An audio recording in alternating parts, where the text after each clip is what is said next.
Hi, I'm the Rap Critic, and welcome to the second installment of the Lil Trilogy. Now, the artist I've decided to do this week is, as many have guessed, Lil Kim. Now, I've noticed on this show that I haven't reviewed any female rappers so far besides Remy Ma and Lean Back. So I decided, what better rapper to review than Lil Kim? Probably the highest selling female artist of all time. Now, I've noticed that Lil Kim has had a very interesting stance in a male-dominated rap world. Basically, her stance seems to be, enough of men objectifying women. It's time for the women to start objectifying the women. Girl power? She is a protege of Biggie Smalls, so there has to be something good about her that goes beyond her looks, right? So let's look at her big hit song, The Jump Off, and see how good it really is. I've been gone for a minute, now I'm back with the jump off. Goons in the club, case something jump off. The level of creativity that you want us to prepare for has allowed you to rhyme jump off with jump off. Back up for the high, but the pump off. In the graveyard is where you get dumped off. Oh. All we wanna do is party. Wait, no, that's the worst transition ever. You can't talk about how you want to shoot people, and then all of a sudden you're talking about how all you want to do is party? Unless you somehow derive pleasure from dumping bodies in graveyards. Oh, I'm the wicked bitch of these. You better keep the peace, or out come the beast. So, you'd better be peaceful, or an evil beast will rise from its slumber. What is going on in this song? We the best, still is room for improvement. Yeah, there's room for improvement, involving your sanity. Our presence is felt like a black panther movement. Well, she does seem to make some points about violence, but are her core values the same? Ash, you know what we about. Sex, drugs, and cash. Didn't think so. Set us on my beats, with the Bentleys, the Hummers, the Benz, Escalade, we expense, jumping out the Jaguar with the Timbs, keep your bread up. That's Little Kim and Timberland, nigga, shit your jaw. No, I'm not gonna do that.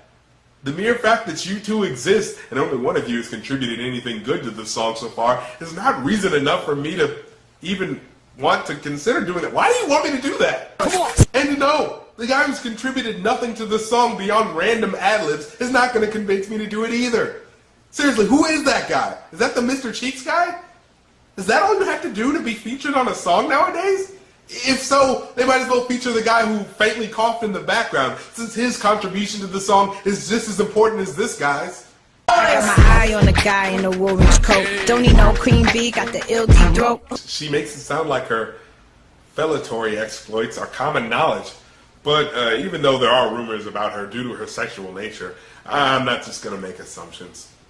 Let me show you what I'm all about. How I make a Sprite can disappear in my mouth. Wow, you really don't want me to make assumptions. You want me to straight up know that you're a sexually experienced woman. Rub on my tits, squeeze on my ass. Fine, you're a hoe. Jeez. Give me some, step on the gas. Give me some After those last lines about swallowing a Sprite can and feeling up your anatomy, don't you think it's a little late to start censoring yourself? Into the world of the Playboy pinup girl, butt naked, dressed in none but pearls. I hate to be nitpicky, but don't pearl necklaces technically count as clothing? I mean, you say she's dressed in pearls, so I mean, that would still count unless when you say pearl necklace, you're referring to, You wanna meet me cause you know I'm freaky, and you wanna eat me cause you say I'm sexy. Have you no common decency to, at least for a commercial song, not talk about painting a woman? Oh yeah, we gotta move on. See, got a man in Japan and a dude in Tahiti. Believe me, sweetie, I got enough to feed a I got mad friends with Benzes, see notes by the layers, true to life players.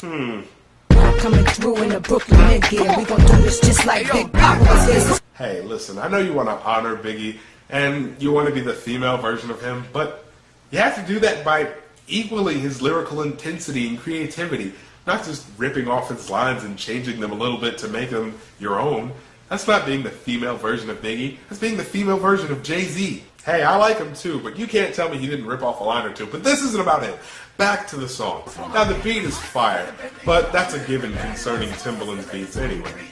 But the lyrics, while not that bad, seem to present a hyper-violent, hyper-sexualized persona that's just at times detestable instead of purely entertaining. And the chorus isn't really that memorable either. It just is kind of there.